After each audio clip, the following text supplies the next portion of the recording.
Hello, I'm Bronwen Everill. I teach history at Cambridge in England, and I am the incoming director of African Studies here. And I'm very pleased to be here.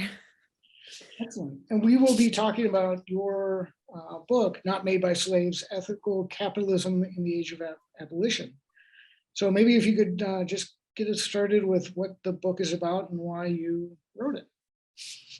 Yeah, so the book looks at the way that abolitionist businesses, so businesses run by people who had anti-slavery leanings, attempted to use their businesses to undermine the systems of the slave trade and enslaved labor.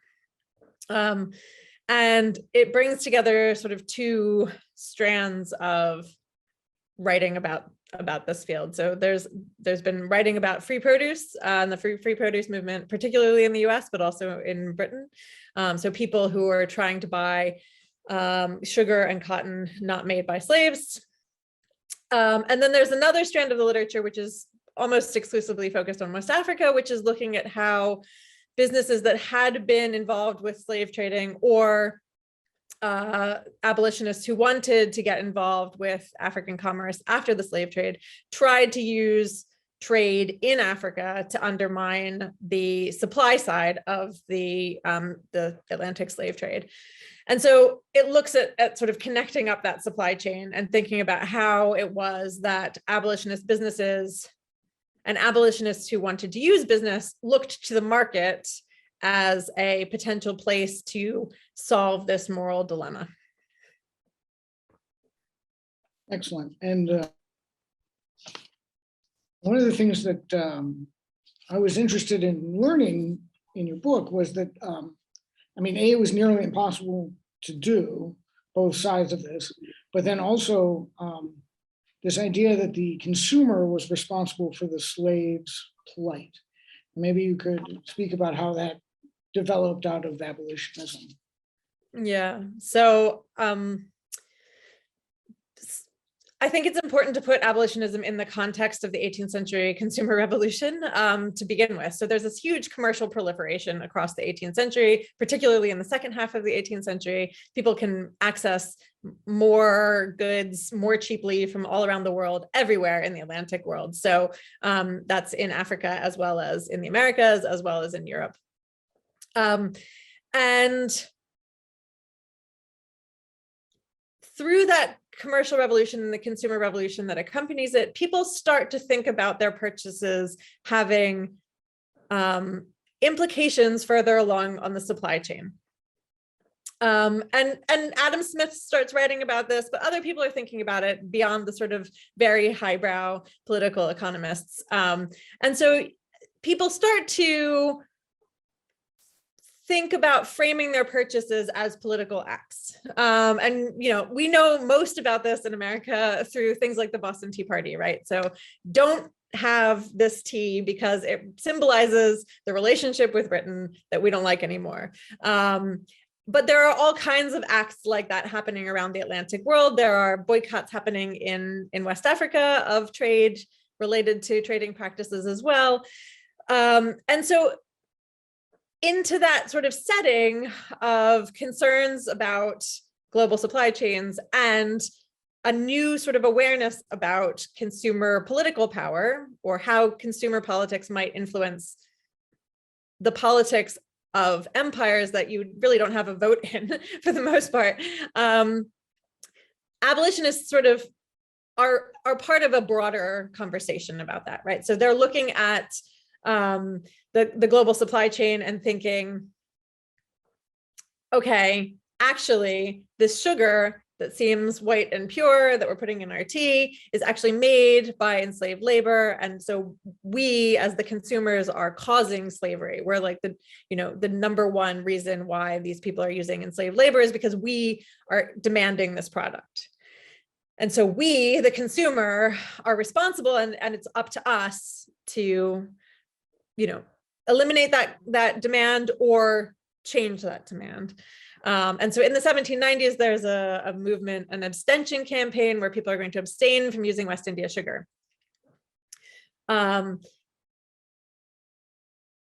But, and lots of people have written about the abstention campaigns, and they are really fascinating, and they do sort of kick off this whole, discussion about, what is the role of the consumer in all of this. But what I think is interesting is that alongside the abstention campaign, you also get arguments for, well, okay, maybe that kind of sugar is bad, but maybe we can find a good kind of sugar. Like maybe we can vote with our dollars and go to this other place, or vote with our pounds and shillings and pence and go to this other place and endorse that brand of labor instead. And so I think it's a sort of that there's a general step in the late 18th century of people starting to think about their purchases having a direct impact on other people's lives around the world, and to start thinking about how they can spend their money rather than just withdrawing their money, how they can spend their money in ways that endorse particular behaviors rather than just trying to withdraw their purchases from places that they don't agree with. Right, and one of the things I was most interested in is how this came out of the religious aspects of the Quakers and the evangelicals, which of course we understand very profoundly here in America. But the thing that I learned was that in Africa there were these Muslim kind of enclaves that brought a religious aspect to it too, and these, I guess, Islamic jihads, which took over. Maybe you could speak a little bit about those, because I found them so, I'd never heard of them, and obviously. Yeah, well, for me, it was an interesting parallel, right? Because as you say, I think there's a lot of knowledge about the evangelical relationship to abolitionism in Britain, the Quaker relationship to abolitionism, across the Atlantic world. And there is this, I think, at least at the time they were writing about themselves, they were definitely framing it as being a sort of moral awakening, right? And that this is all part of, a sort of revivalism. And we know that revivalism and reform movements are really working hand in hand across the early 19th century in America. But they are in West Africa as well. And I think actually that looking at Africa in the same picture is part of how I came to see this as all relating to the same sort of moral distaste for the kinds of consumer capitalism that were expanding in the 18th century, right? Because I think there is this massive growth in all of these places in what people can buy, where they can get things from, who gets to get everything that they want, a sort of democratizing, I guess, of global purchasing power and sort of luxurious consumption, which by the end of the 18th century has really made a lot of people question where morality fits in all of this. And so there's this very, I guess, materialist conception of modernity in the late 18th century. And then people come in and say, wait, have we stopped to consider the moral implications of all of this? Obviously a big, well-known commodity imported into West Africa during the slave trade is rum, Madeira, alcohol of various kinds. But in these places where the ruling elite are ostensibly Muslim, but sort of like secularly Muslim, and then there's a sort of broader adherence to some Islamic values, these reformers come in and say, what are we doing? We are not adhering to these laws that are supposed to be our moral foundation. And so they catalyze a series of revolutions in the late 18th and really across the 19th century in West Africa that are trying to sort of rebuild the state using these kinds of moral, legal foundations that, although they are grounded in West African Islamic ideas, I think have interesting parallels to what's happening elsewhere in the Atlantic world. Yeah, it was interesting too that you have they will come up with a rule against rum, but somehow still find a way to get people to sell into slavery. So there's this still, and it's kind of this corrupting element of slavery in all of this. And, I think that leads to this, you have a whole chapter, well, it's not a whole chapter, but there's on the problems with labeling and the supply chain. So once we've determined that we want to not buy certain sugar or a bauble, how do we determine what is free of slave trade and all that? Yeah, and again, I think West Africa is really interesting here because it's this cross-cultural trade. When they decide that something is immoral, when either party decides that something is immoral, then the terms of trade have to be renegotiated, and that gives all of these sort of openings for, I guess, ethical dilemmas, right? About like, okay, so if we're not going to trade slaves, as I talk about in the book, are we going to trade guns to people who don't want to be participating in slave trading, say that they're using guns to defend themselves against slave trading? Like, obviously that's a good thing, but also we're giving them guns, which, at the beginning of the period in the early 19th century isn't morally questionable. It's very obvious. Okay, we're going to give them guns, and then, then they won't trade slaves to get guns, and they will be able to protect themselves from being enslaved.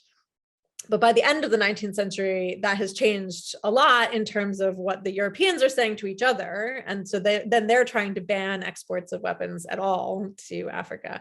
And so you get these shifts where it's very clear that they've agreed and decided something that they're not going to trade, but what they're going to trade in its place, or how they're going to go about doing that, actually also needs sort of moral calculation. And because they're coming at this trade from two or many different sort of moral positions about what is and isn't ethical, then there's room for new unethical behaviors to enter the picture.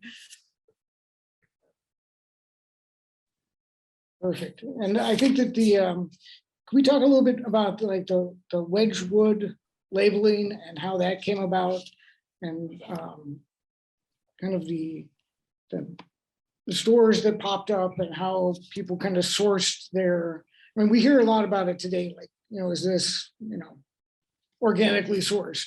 But back then it was this have any contact with the slave trade and what the problems with that meant and did.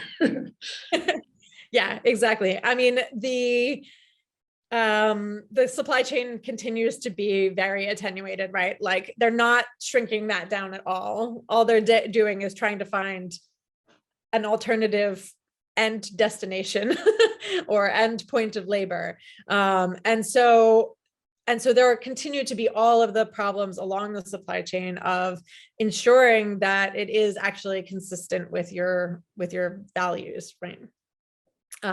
So even if it is sugar that is produced by free labor, or actually one of the really sort of tricky things is cotton. So I will pick cotton instead. But if it's cotton that is produced by free labor, how do you guarantee that it's produced by free labor? How do you guarantee that it doesn't get mixed with any enslaved labor cotton along the way?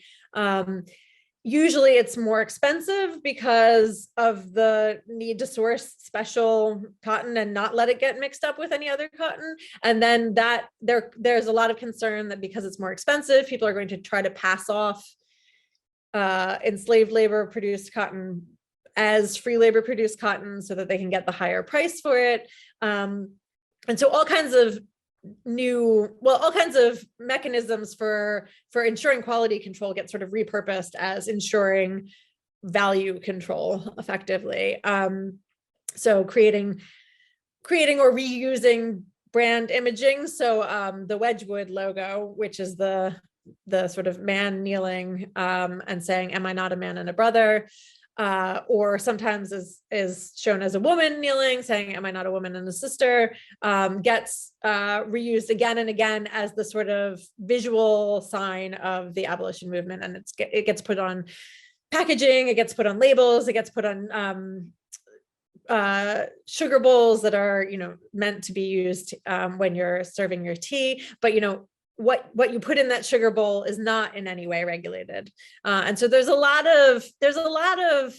are almost no examples, like point blank, of people counterfeiting. The only examples of counterfeiting that I've actually found are in West Africa, but everybody's really concerned about counterfeiting. Everybody's really concerned that there's a lot of virtue signaling, but not a lot of actual action, and that people are not being consistent. And that explains why this hasn't had the impact that they thought it was going to have, right? Because they think that, if all these people who clearly believe that slavery is bad would just alter their purchasing, then it would be so quick to signal to producers, i.e. the slaveholders themselves, that that there was demand for something else.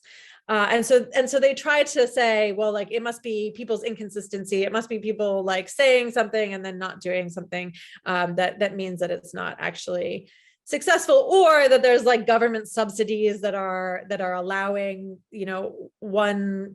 are allowing slave produced goods to look cheaper on the market, even though they're arguing that free labor produced goods would be cheaper.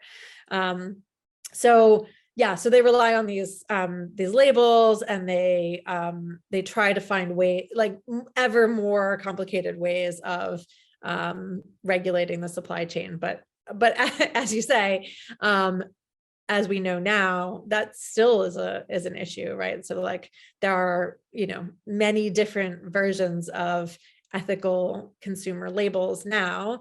And I think a lot of the time, consumers don't have a lot of time on their hands to be like comparing what's the difference between, rainforest certified versus organic versus fair trade versus this other thing that looks like it's fair trade, but is like origin source. What does that mean? And so then there's a sort of general hazy discomfort with, actually, what is the meaning behind these labels? And, many people probably don't care, but there are lots of people who are sort of vaguely worried that they're being duped in some way. Right. Well, and this all kind of relates to kind of the rise of industrialization, capitalism, advertising, consumerism, as the kind of the modern consumerism. And maybe you could speak a little bit about how this movement was also a reaction to that, and how capitalism, because it's a debate in the historical field right now for a while now, whether slavery was part of capitalism or adjacent to capitalism.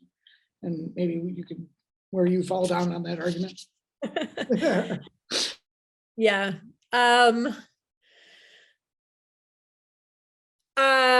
mean, I think the sort of the starting point of the book is that slavery and capitalism are not incompatible, but that a lot of the very old literature that said slavery and capitalism are incompatible.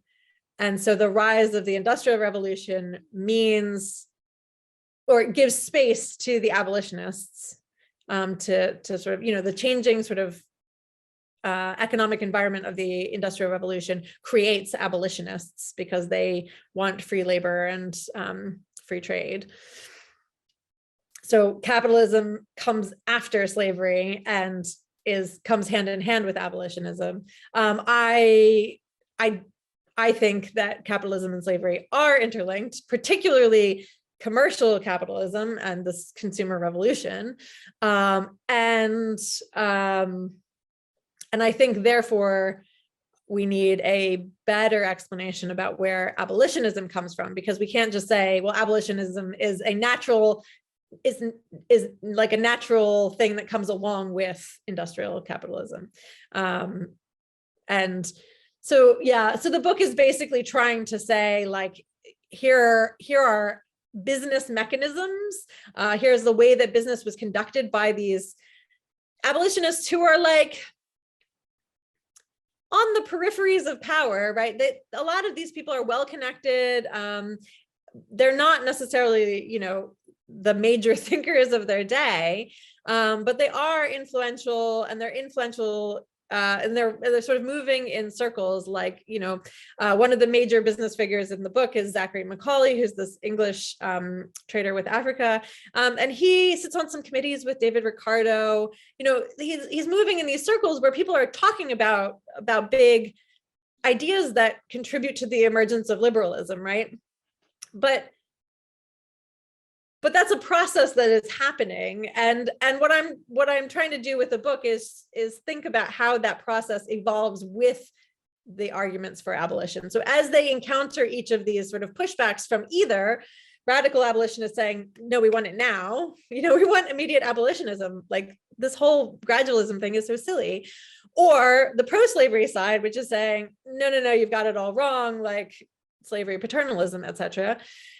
That in bumping up against either side of these arguments, they're sort of formulating the middle path, which becomes aligned with that argument about free trade and free labor, which is very useful by the time the sort of second half of the century rolls around and you have real booming industrial capitalism.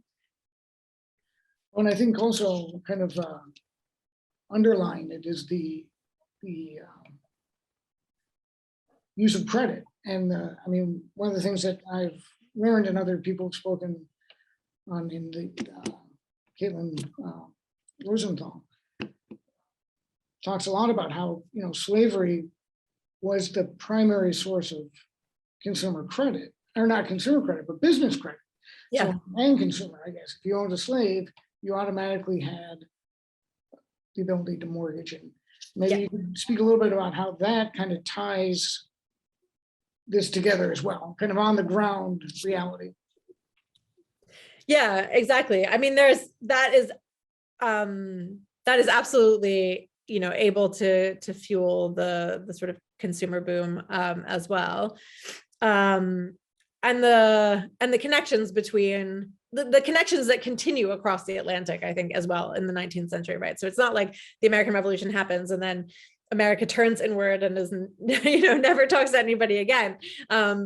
Actually, the whole Southern economy is tied into these like really deep credit relationships with Europe, particularly England, but also France.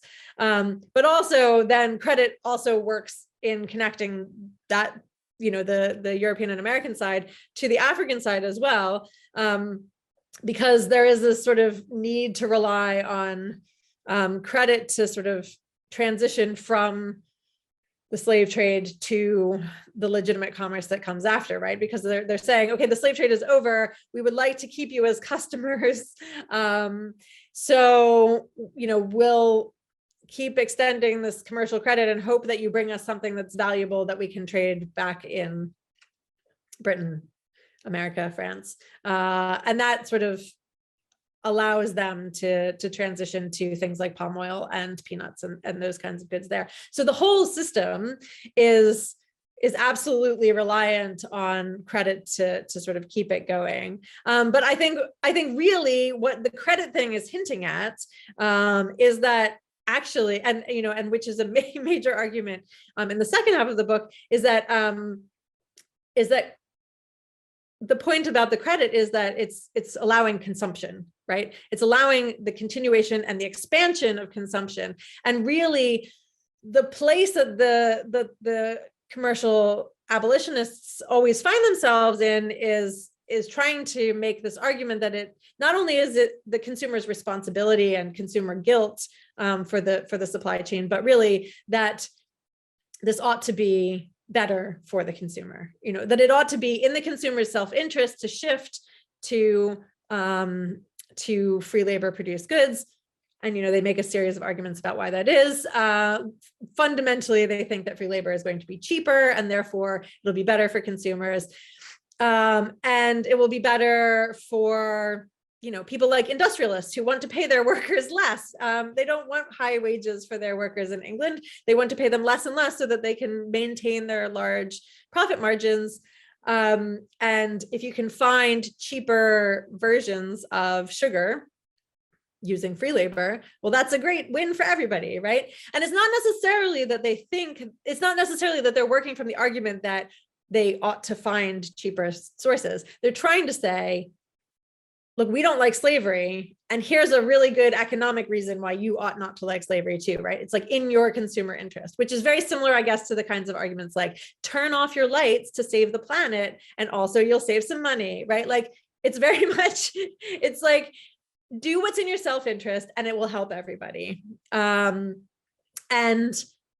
that, that goes back to this sort of argument that like the whole late 18th and 19th century is oriented around consumer demand.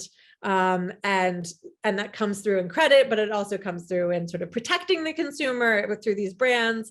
And it fundamentally comes down to like, they really, they care about the labor conditions, but they're happy to look the other way about some labor conditions as long as ultimately the consumer is happy. Yeah, and I was also fascinated by the idea that because there was this tension in the consumerism that comes up, and basically people are saying, but these are luxuries, these are baubles, these are excesses, and they're not necessary. But then it clearly takes over at some point, and we're living in a consumer-based economy now. So I mean, it's fascinating to watch all these things kind of come up and then interject slavery into it and go, oh wait, everything's worse than we thought. So yeah, I mean, I think there are a lot of modern parallels, right? But like, I think iPhones took off, right? Everybody gets an iPhone and it's very exciting, and then there's a bit of like, what's in this and who makes it and where did it come from, right? So like everybody's really enthusiastic about global sugar, right? And like, oh, we can suddenly buy this amazing thing, which is totally the future because only very, very rich people used to be able to afford it. But where does it come from, and why all of a sudden can we buy all of this, right? So I think there's like, it takes a minute for people to catch up on like, are we happy with this? Like, we have this new thing, are we happy with it? Well, and also developing markets. So because one of the things that jumped out at me was this, I forget the gentleman who was saying that, if the frugal housewife could just, spend a little bit less on this, then they could spend more on sugar or whatever. But, these people were barely eking by, and there was this disconnect in there. So that was. Yeah, no, that's Elizabeth Margaret Chandler who writes this column for the Genius of Universal Emancipation. And yeah, there's because of this price premium that free labor goods get, because they are more expensive to source, there's this constant argument that it's really just a thing that the middle class can do, right? It's not something that everybody can do, which again feeds into that, like, well, okay, maybe we can give shopkeepers some credit, maybe if we give shopkeepers some credit, then they can like lower their prices and then more people can consume it, and that will create the consumer demand.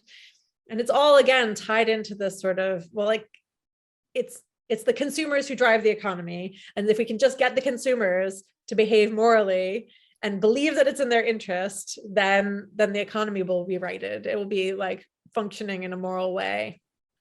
And ultimately, this was kind of naive in a way, because it really didn't address it took a civil war to change the system in America, and in England it took a lot more political capital than consumerism. So, yeah, I think one of the sort of, it's naive. It's naive, but like very, I think it's initially very well-meaning. I think the problem is that they don't necessarily think through who it's for. Like there's too much promise. It's for everybody, right? Like the capitalism is fundamentally good or neutral, and so therefore if you inject, maybe it's neutral, but if you inject some good into it, then it'll be good for everybody, right? That nobody will lose out in this, but they keep coming up against the reality, which is that people will but then they keep reframing their arguments to be like, well, okay, it's not immediately good for them, but it'll be good for them later, right? So there's a big emphasis after British emancipation in 1838 goes into effect. There's a sort of concern that actually sugar prices are going to go up, because actually if you have to pay laborers, then it is going to be more expensive. And so, they had this apprenticeship system for 5 years, but now they don't have it anymore. So what are we going to do? Well, then they were like, well, we'll bring in indentured laborers and they'll be free technically. But like, and we'll like educate the formerly enslaved people in how to be good sugar plantation workers. And it's just like, so then there's this whole argument basically that like,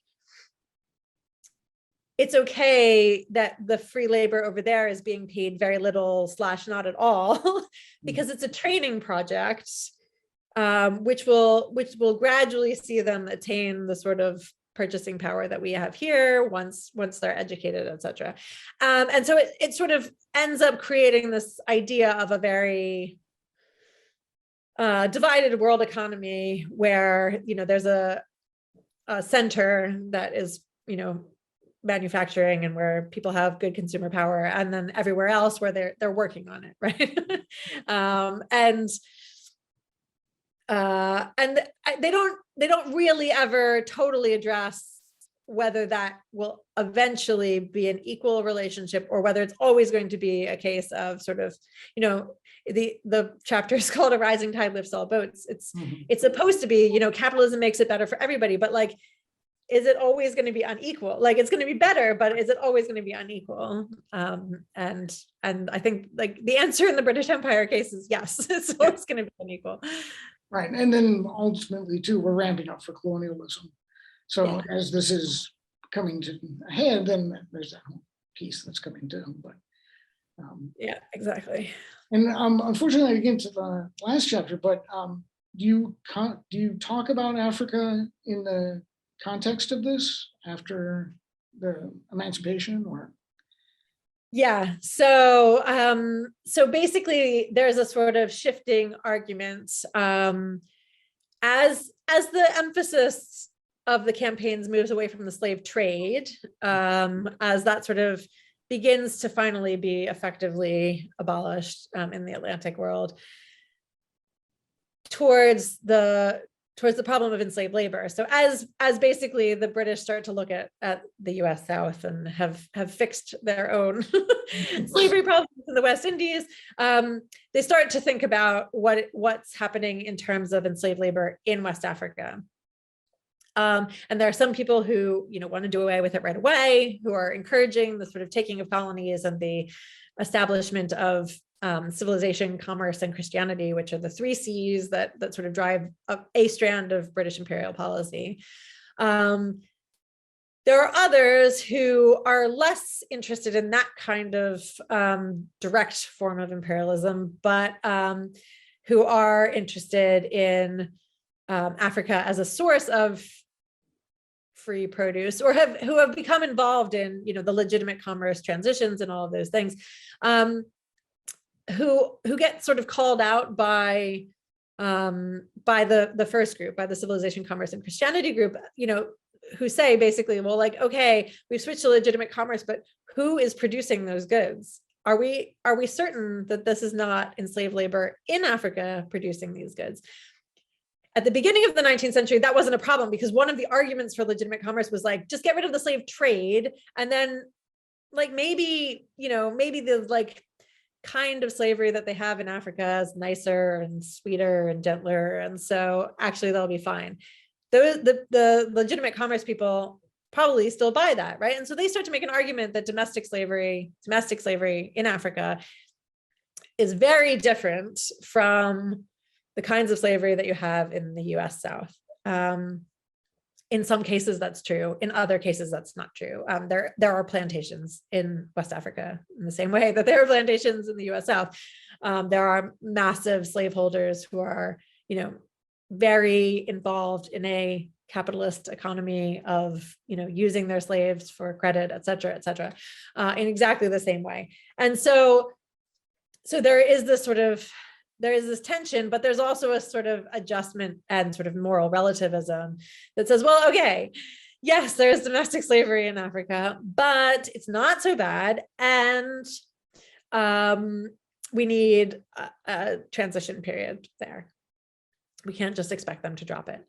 And so there is a tension, again, between the sort of immediate abolitionist kinds of people, which in this case are sort of very interventionist, imperialist, and the sort of softer, more gradual ones who are interventionists in another way, in that they want commerce especially to take off. But both of them are sort of wrapped up in broader debates about where products are going to come from after the American Civil War, after, you know, emancipation in the West Indies, after the Indian Mutiny in India. So. And to be clear too, it's deeply and fundamentally racist as well. Oh yeah. I mean that factors into both sides. Yeah. Right? So it's, yeah. No, I mean, and that's you know, that's part of that argument, is that, you know, like slavery is pre-capitalist. Slavery is a backwards feudalistic system that they, you know, that is a holdover from this pre-modern time, and they have that in Africa, and they had that in the US South. But we just need to leave that behind and embrace capitalism, without recognizing that actually, you know, it's fueling the capitalism that they're talking about in both Africa, which is highly capitalistic and involved in the economy, and in the US South.